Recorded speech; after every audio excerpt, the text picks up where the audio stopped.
신앙생활은 여러분 기쁨의 길입니다. 믿는다는 것은 기쁨이 충만하게 합니다. 요한일서 저자는요, 이 편지를 쓴 이유를 믿는 자들의 기쁨이 충만하게 하기 위함이라고 말씀하고 있습니다. 4절 말씀 보실까요? 우리가 이것을 쓰면 우리의 기쁨이 충만하게 하려 함이라. 믿음의 공동체를 향해 기쁨이 충만하기 위해서 이렇게 말씀을 전하고 있다라고 말하고 있습니다. 공동체를 향해, 즉 개인을 향해, 믿음의 신앙인 한 사람을 향해 전하고 싶었던 그 말씀이 무엇입니까? 그것은 첫 번째, 태초부터 있는 생명의 말씀입니다. 태초부터 있었던 생명의 말씀. 태초부터 있던 생명의 말씀이 각자의 마음속에, 즉 내 마음속에 있을 때에 기쁨을 알게 됩니다. 생명의 말씀이 무엇입니까? 바로 예수 그리스도입니다. 오늘 2절 보십시오. 이 생명이 나타내신 바 된지라 이 영원한 생명을 우리가 보았고 증언하여 너에게 전하노니 이는 아버지와 함께 계시다가 우리에게 나타나신 바 된 이시니라. 주님이 우리에게 오셨습니다. 하나님이 우리에게 오셨습니다. 하나님의 아들 예수 그리스도가 이 땅에 오셨습니다. 그 생명의 말씀, 이 말씀은 바로 예수 그리스도이지요. 태초에 말씀이 계시니라. 요한복음 1장 1절 아닙니까? 태초에 말씀이 계시니라. 이 말씀이 하나님과 함께 계셨으니 이 말씀은 곧 하나님이시라. 또 오늘 또 요한복음 1장 14절에 보면요. 말씀이 육신이 되어 우리 가운데 거하심에 우리가 그의 영광을 보니 아버지의 독생자의 영광이요 은혜와 진리가 충만하더라. 말씀이 육신이 되어 우리 가운데 함께 하셨습니다. 그분이 바로 예수 그리스도입니다. 태초부터 늘 함께 하신 분, 그분이 바로 예수 그리스도이십니다. 그분이 우리에게 생명을 주셨습니다. 새 생명을 주셨습니다. 죽을 수밖에 없는 존재를 사랑하셔서 용서해 주시고 새 생명을 주셨습니다. 지옥 형벌을 받을 수밖에 없는 우리를 대신해서 그 형벌을 받으시고 영원한 삶을 우리에게 보장해 주셨습니다. 독생자의 아들, 그 아들의 희생을 통해서 우리는 용서함, 속죄함을 얻었습니다. 이렇듯 창조주 하나님은 우리를 사랑하고 계시고 우주 질서를 주관하시는 그 하나님이 우리를 사랑하고 계십니다. 우리의 존재 자체를 인정하고 그리고 귀하게 여기신다는 말입니다. 그래서 새 생명을 얻은 우리의 삶 그 자체가 이미 기쁨이지요. 기쁨이 충만한 삶을 살아야 되는 것이지요. 그래서 새 생명을 얻은 말씀으로 이 땅에 오신 그분이 우리에게 새 생명을 주셔서 생명이신 그분이 우리에게 생명을 주셔서 이제 우리는 심판의 길이 아닌 생명의 길, 천국의 길을 가고 있는 것입니다. 여러분이 걸어가는 이 길은 구원의 길입니다. 이 발걸음이 새 생명의 길, 구원의 길임을 여러분 믿으시기 바랍니다. 예수님의 십자가의 은혜로 우리는 이렇게 축복의 길을 가게 되었습니다. 구원의 길을 우리는 걷고 있습니다. 생명의 발걸음입니다. 주님이 우리를 그 생명의 길로 인도하고 계십니다. 그렇기 때문에 하나님은 늘 더 좋은 곳, 더 좋게 우리를 이끄시고 계신 것이지요. 그런데 우리의 이 발걸음을 걸어가는 우리의 모습은 어떻습니까? 내 생각대로, 내 계획대로, 내가 어떤 뜻을 이루기 위해서 걸어가는 거죠. 근데 그게 아니라 하나님의 뜻, 우리 주님의 이끄심에 따라 내가 따라간다. 주님이라시라면 어떻게 하셨을까라는 생각으로 살아간다면 그게 바로 생명을 받은, 새 생명을 얻은 우리가 구원의 길을 가는 그 걸음에 동참하게 되는 것이죠. 주님이 주신 이 걸음을, 이 길을 가면서 주님과 상반된 마음을 가지고 살아가면 그게 고통이 되는 거죠. 주님이 주신 이 길을 내가 그대로 따라가기만 하면 기쁨이 충만하게 됩니다. 두 번째로는요, 우리의 기쁨이 충만하게 되는 것은요, 실존의 예수 그리스도를 아는 겁니다. 살아계신 하나님, 살아계신 예수님, 지금 내 옆에 살아계신 예수님을 잊지 않는 거예요. 실존의 예수 그리스도 말입니다. 예수님을요, 도깨비 방망이처럼 필요할 때 탁 꺼내가지고 탁 뚝딱 해서 필요한 걸 만들고, 혹은 어떤 자판기처럼요, 필요할 때 찾아가서 그냥 동전 넣으면 덜커덩 하고 필요한 게 나오는 것처럼 그렇게 그런 존재로 여기어서는 안 되죠. 아이, 목사님, 누가 뭐 예수님을 그렇게 생각하겠어요? 라고 뭐 물을 수도 있겠지만, 한번 곰곰이 생각해 보십시오. 평소에는 기도하지 않다가요, 어떤 간절한 일이 생길 때는 막 새벽 기도하고 막 금식 기도해요. 그 모습이 과연 살아계신 주님을 생각하는 신앙의 모습일까요? 또 물질을 많이 드리고 봉사를 열심히 하면 하나님이 감동해서 나에게 복 주실 거야 라는 마음으로 뭐 교회 봉사하고 헌물을 드린다면, 이게 과연 실존의 예수님을 깨닫고 살아가는 모습이겠냐 하는 말입니다. 여러분, 주님은요, 살아계신 분입니다. 인격적인 분이십니다. 내 곁에 계신 분입니다. 말씀이 육신이 되어서 우리 가운데 거하시는 분입니다. 말씀으로 우리에게 깨닫게 하시기도 하시고, 감동으로 깨닫게 하시기도 하시고, 혹은 조언으로 우리를 깨닫게 하시는 분이 우리 주님이십니다. 늘 살아계셔서 우리 가운데 조언해 주시고 우리와 함께 하시는 분이라는 말입니다. 주님은 우리 가운데 거하십니다. 우리와 함께하고 계십니다. 지금 우리의 예배를 받으시고 계십니다. 본문 1절을 보면 실존의 주님을 이렇게 설명하고 있습니다. 우리가 들은 바요, 눈으로 본 바요, 자세히 보고 우리의 손으로 만진 바라. 예수님의 탄생, 생애, 십자가의 죽음, 부활은 사실이었죠. 실제입니다. 어떤 환상이나 어떤 공동체를 이끌기 위한 어떤 만들어진 이야기가 아니란 말이죠. 꾸며낸 이야기가 아닙니다. 실제였습니다. 역사적 증언자로서 어떤 그 말씀을 하고 있는 열사적인 어떤 부분을 말하기 위해서만은 아니지요. 살아계신 주님을 우리에게 알려주고 있는 것이지요. 그렇습니다. 실존하시는 주님이십니다. 이 땅에 직접 오셨고, 그래서 생애를 살아가셨고, 십자가에 돌아가셨으며, 그리고 부활하셨고, 지금도 우리와 함께 하시는 분이 우리 예수님입니다. 그 예수님이 우리를 동일하게 이 땅에 오셨을 때 그 동일한 마음으로, 아니 태초부터 동일한 마음으로 우리를 사랑하고 계시고 지금도 우리를 지켜보고 계십니다. 12제자에게 함께했던 그 친숙함으로 우리에게도 동일한 친숙함으로 다가오고 계시고 이끌어 주십니다. 그 동일한 사랑으로 우리를 이끌어 주시고 사랑하고 계십니다. 그것이 바로 기쁨이 충만하는 원리이고, 그것이 우리의 모습이 되어야 되겠습니다. 살아서 함께 하시는, 늘 함께 하시는 그 주님이 우리의 기쁨이 되는 것이지요. 세 번째로 우리의 기쁨이 충만하게 되려 하면은요, 사귐이 있습니다. 사귐입니다. 사귐은 여러분 익숙한 헬라어 단어지요. 코이노니아. 한번 다 들어보셨죠? 익숙한 단어입니다. 코이노니아가 이루어지는 것이죠. 다시 말해서 사귐은 관계입니다.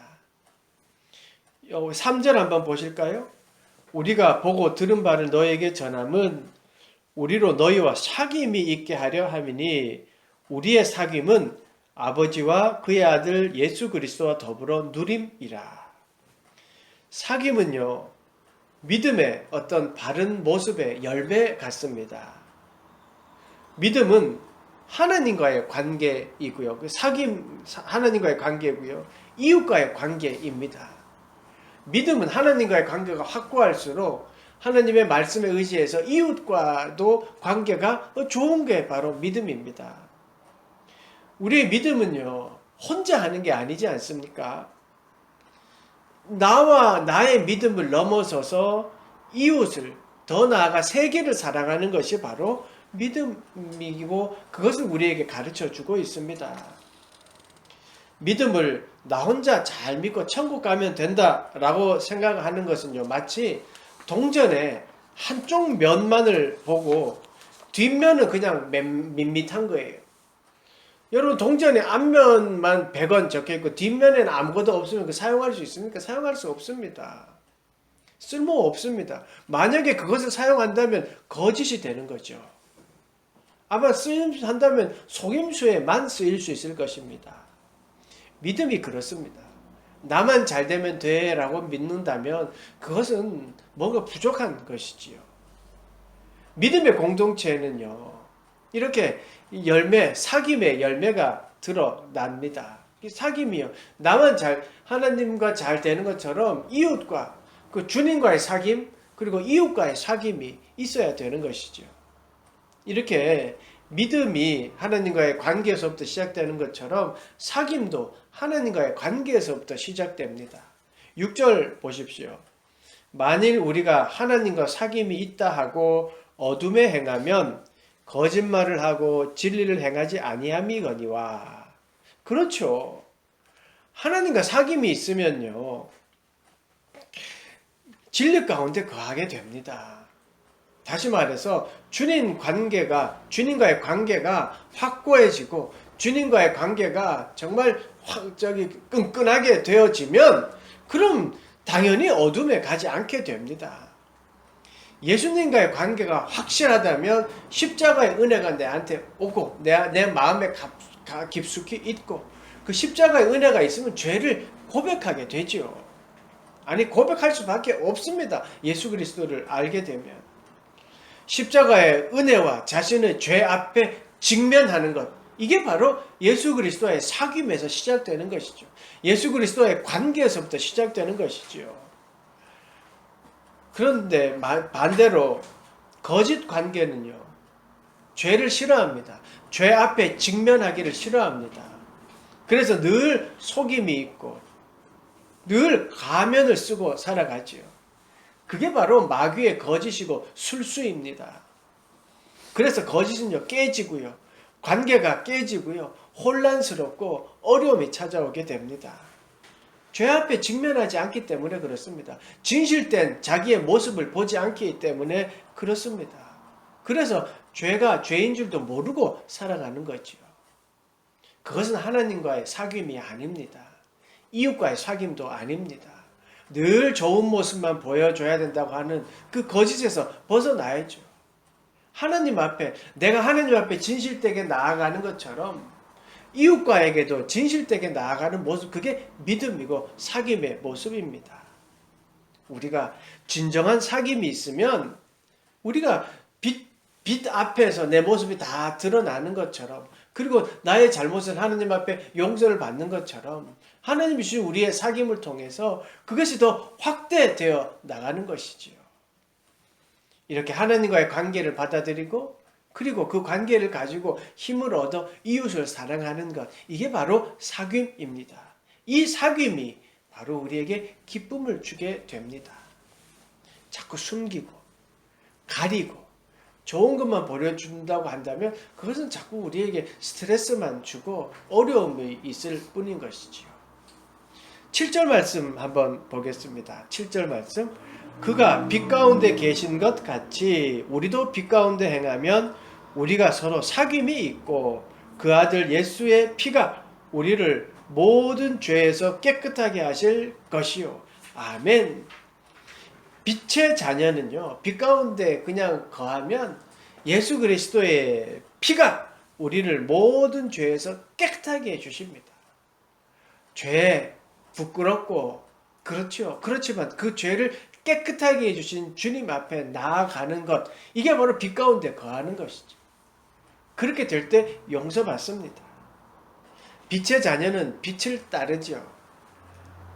자녀가 부모를 따라 행하는 것처럼 빛이신 하나님 앞에 우리가 가는 것은 당연한 것입니다. 하나님과의 관계가 깊어지듯 우리가 믿음의 식구들과의 관계도 깊어지고, 그 믿음의 식구들과의 관계가 깊어지는 증거가 뭔 것 같습니까? 은혜입니다. 교회 공동체 내에 은혜가 충만하면요, 관계가 깊어진 거예요. 근데 반면에 아까 이야기했듯이 믿음의 공동체의 관계가 거짓으로 가득하고 서로 좋은 모습만 보여주려고 어떤 막 숨기기에 급급하면요, 그냥 보기에는 좋은 것 같지만 그건 은혜가 없어지는 거예요. 그럼 오래가지 못하는 것이죠. 은혜가 있으면 허물도 덮어주게 되는데요, 은혜가 없으면 허물이 들추어내죠. 저거 잘못했어, 이게 잘못됐어 라고 들추어내죠.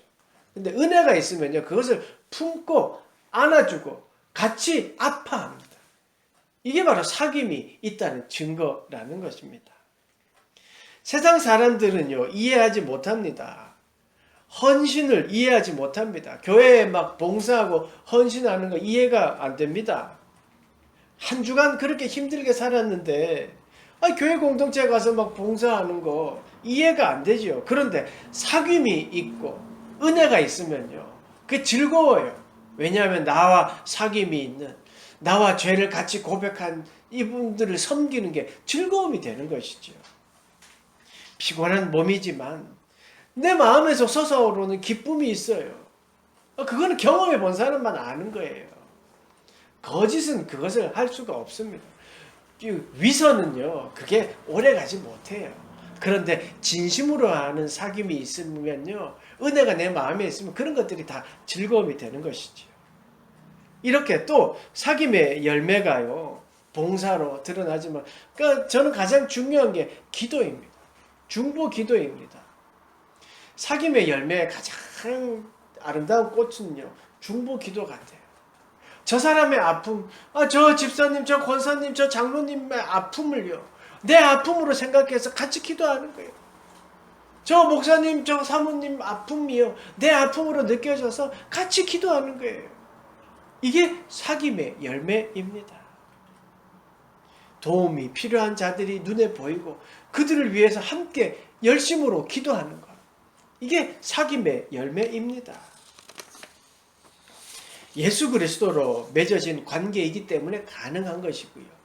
예수 그리스도로 관계에 맺어지고 그리고 서로가 깊이 은혜가 충만할 때 제가 말씀드린 그 모든 일들이 일어나는 겁니다.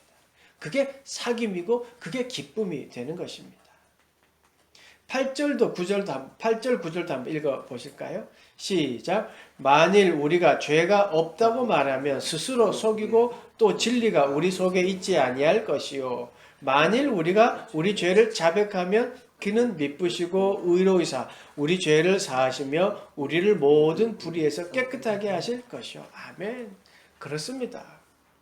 이 모든 이야기했던 중보기도, 봉사, 사귐, 은혜, 이거를 이해하지 못하면요, 죄 없다라고 생각하는 사람과 같은 거예요. 나는 의로운 사람이에요, 나는 잘났어요 하는 사람이, 그런 사람은요, 진리 속에 속한 자가 아닙니다.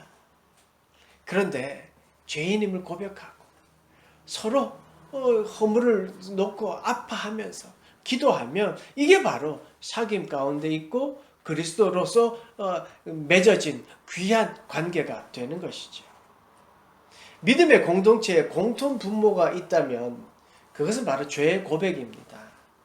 사귐이 있는 공동체는요, 죄의 고백이 있습니다. 자기 자랑은 없습니다. 자기 과시는 없습니다. 거기에는요, 믿음의 공동체, 사귐이 있는 공동체는요, 서로 중보하고 죄의 고백이 있기 마련입니다. 죄인들이 모여서 죄를 고백하고 서로 위로합니다. 그렇게 되면 어떤 일의 결과보다는요, 존재 가치를 귀하게 여기게 됩니다. 위선적인 곳에서는요, 결과가 중요해요. 이만큼의 어떤 결과. 그래서 그 결과를 이룬 자들에게 막 박수치는 거예요. 그런데 사귐이 있는 공동체는, 예수 그리스도의 피로 맺어진 공동체는요, 존재 자체가 귀한 거예요. 지금 예배드리는 존재 자체가 귀한 거예요. 그래서 존재 자체에 박수하는 거예요. 이게 바로 믿음의 신비라고 하는 것이고, 이게 사귐의 신비라고 하는 겁니다. 여러분 생각해 보십시오. 죄인들이 모여서요, 막 죄 용서 받고 막 눈물 흘려요. 그러고 나서 막 서로 웃고 막 즐거워해요. 죄인들이 모여서 막 음식을 나누고 서로 봉사하고요, 서로 막 기뻐하고 용기를 내요. 신비한 일 아닙니까? 죄인들이 막 모여가지고 네 죄가 나쁘다, 네 죄가 더 나쁜 거다라고 막 손가락질은 게 하는 게 아니라요, 서로 죄인임을 인정하고요, 서로 용서받고 기뻐하고 서로 섬겨요. 그게 믿음이고 사귐이고요. 그게 사실 신비입니다. 사랑하는 여러분, 태초부터 함께 하신 생명의 말씀은요, 살아계신 주님입니다. 주님을 함께 예배하는 믿음의 공동체가 이렇게 있음이 사실은 기쁨입니다. 예수 그리스도의 함께 하심이 우리의 기쁨이 되기를 원합니다. 태초부터 함께 하셨던 그 주님, 이 땅에 오셔서 생애를 사시고 십자가에 돌아가셨고 부활하신 그 주님이 지금도 우리와 함께 하심이 기쁨이 되기를 원합니다. 예수 그리스도의 은혜로 맺어진 이 관계, 예수 그리스도의 보혈로 맺어진 이 관계가 기쁨이 되기를 원합니다. 예수 그리스도의 사귐 속에서 그 사랑으로 서로를 사랑하고 또 서로에게 힘이 되는, 그렇게 힘이 되는 것이 기쁨이 되는 그런 여러분이 되기를 간절히 축원합니다. 아멘. 기도하시겠습니다. 하나님, 태초부터 계셨던 그 생명의 말씀이 우리 가운데 오셔서 지금까지도 우리를 이끌어 주시고 우리의 길을 새 생명의 길로 인도하심을 감사드립니다. 우리의 삶이, 그 주님의 이끄심이, 인도하심이 우리의 삶의 기쁨이 되게 하시고 또 주님과 더불어 살아가는 우리 모두가 되도록 인도하여 주시옵소서.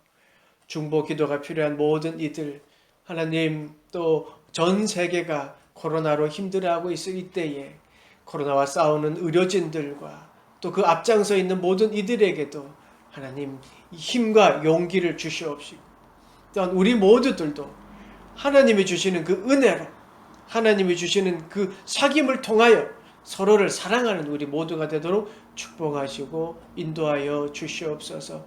주님, 여러 가지 또 환경이나 어려움 때문에, 건강함 때문에 예배에 참석하지 못한 이들도 주님께서 주님의 보혈로 우리와 사귐을 주신 이 귀한 공동체 모두 개인 한 사람 한 사람에게 찾아가 주셔서 그들이 예배에 임할 때에 동일한 은혜로 이끌어 주시옵시며, 모든 여건과 환경들이 하나님을 향하는 예배에 드리는 데 부족함이 없도록 하는 그 여건들을 또 좋게 만들어 주시옵소서. 감사드리며 예수 그리스도의 이름으로 기도드리옵나이다. 아멘.